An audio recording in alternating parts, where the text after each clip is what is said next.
ಬರಕನಹಾಲು ಗ್ರಾಮ ಪಂಚಾಯಿತಿ ಏನಾದ್ರೂ ದಂಧೆಕೋರರ ರಿಪಬ್ಲಿಕ್ ಆಗಿದೆಯಾ ಅಥವಾ ಪಟ್ಟಭದ್ರ ಹಿತಾಸಕ್ತಿಗಳ ಅಡ್ಡೆಯಾಗಿದೆಯಾ? ಕುಡಿಯುವ ನೀರಿನ ಬಗ್ಗೆ ಪ್ರಶ್ನಿಸಿದ್ರೆ ಪ್ರಾಣ ತೆಗೆಯಲು ಮುಂದಾಗುತ್ತಾ ಮಾಚಿಗಳ ಪಟಾಲಂ? ಹೌದು, ಹುಳಿಯಾರು ಹೋಬಳಿಯ ಬರಕನಹಾಲು ವ್ಯಾಪ್ತಿಯಲ್ಲಿ ಇಂಥದ್ದೊಂದು ಅಮಾನವೀಯ ಘಟನೆ ನಡೆದಿದೆ. ಗ್ರಾಮಸ್ಥರಿಗೆ ಶುದ್ಧ ಕುಡಿಯುವ ನೀರು ನೀಡಬೇಕಾದ ಫಿಲ್ಟರ್ ಘಟಕ ಇಂದು ಗಬ್ಬು ನಾರುತ್ತಿದೆ.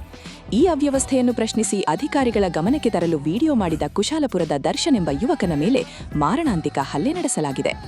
ದರ್ಶನ್ ಮಾಡಿದ ತಪ್ಪಾದ್ರೂ ಏನು? ಗಲೀಜು ನೀರನ್ನು ಜನರಿಗೆ ಕುಡಿಸುತ್ತಿರುವುದನ್ನು ವಿಡಿಯೋ ಮಾಡಿದ್ದೇ ಆತ ಮಾಡಿದ ಮಹಾಪರಾಧವೇ? ಮಾಜಿ ಗ್ರಾಮ ಪಂಚಾಯತ್ ಸದಸ್ಯ ದೇವರಾಜು ಮತ್ತು ಆತನ ಪಟಾಲಂ ದರ್ಶನ್ ಮೇಲೆ ಪ್ರಾಣಾಪಾಯ ಉಂಟು ಮಾಡುವಂತೆ ಹಲ್ಲೆ ನಡೆಸಿದ್ದಾರೆ ಎಂದು ಆರೋಪ ಮಾಡಲಾಗಿದೆ. ಈಗ ದರ್ಶನ್ ಆಸ್ಪತ್ರೆಯಲ್ಲಿ ಸಾವು ಬದುಕಿನ ನಡುವೆ ಹೋರಾಡುತ್ತಿದ್ದಾನೆ. ಸರ್ಕಾರಿ ಅಧಿಕಾರಿಗಳಿಗೆ ಕೇಳಬೇಕಾದ ಪ್ರಶ್ನೆಗೆ ಈ ಮಾಜಿಗಳಿಗೆ ಏಕಿಷ್ಟು ಊರಿ? ಜನರ ಜೀವದ ಜೊತೆ ಚೆಲ್ಲಾಟವಾಡುತ್ತಿರುವ ಈ ತಂದರಿಕೋರರಿಗೆ ಪಂಚಾಯಿತಿ ಅಧಿಕಾರಿಗಳು ಸಾಥ್ ನೀಡುತ್ತಿದ್ದಾರಾ? ಪಿಡಿಒ ಅವರು ಯಾಕೆ ಈ ಬಗ್ಗೆ ಮೌನ ವಹಿಸಿದ್ದಾರೆ? ಇದು ಸಾರ್ವಜನಿಕರ ಆಸ್ತಿಯೋ ಅಥವಾ ಇವರಪ್ಪನ ಸ್ವತ್ತೋ ಎಂಬ ಆಕ್ರೋಶ ಈಗ ಕಟ್ಟೆಯೊಡೆದಿದೆ. ಈ ಕೂಡಲೇ ಹುಳಿಯಾರು ಪೊಲೀಸರು ಮತ್ತು ಮೇಲಧಿಕಾರಿಗಳು ಎಚ್ಚೆತ್ತುಕೊಳ್ಳಬೇಕು. ಹಲ್ಲೆಕೋರರನ್ನು ಕೂಡಲೇ ಬಂಧಿಸಿ ಗ್ರಾಮದ ಜನರಿಗೆ ನ್ಯಾಯ ಕೊಡಿಸಬೇಕು. ಇಲ್ಲವಾದಲ್ಲಿ ಈ ಹೋರಾಟ ಇನ್ನಷ್ಟು ತೀವ್ರಗೊಳ್ಳಲಿದೆ. BP ಶುಗರ್ನ control ಮಾಡ್ಕೋಬೇಕಾ?